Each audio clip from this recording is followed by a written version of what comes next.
Another thing that was added is this re-upload capability for data tables and also for other data entities.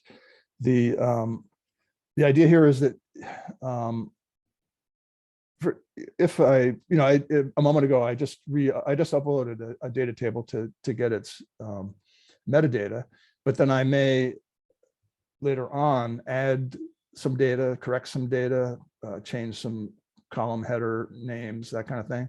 And I don't want to have to go through that process all over again of uploading it from scratch and entering in all the missing metadata. What I want to say is, I've got this decomposition data table, and I haven't changed the metadata. All I've changed is, or I haven't significantly changed the metadata. I may have changed column header names, but basically what I've changed is the data, and I want to be able to re-upload it so I can go back and, or let me just point out, this table right now has 291 records. And I'm going to go re-upload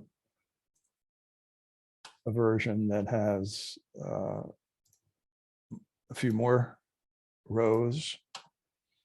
And we see that the number of records has changed, the checksum has changed, the file size has changed, but everything else is still there. All the column properties are still there, and so on.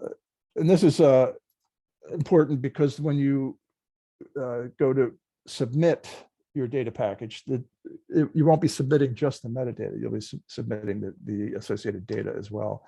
So you'll want the data to be up to date.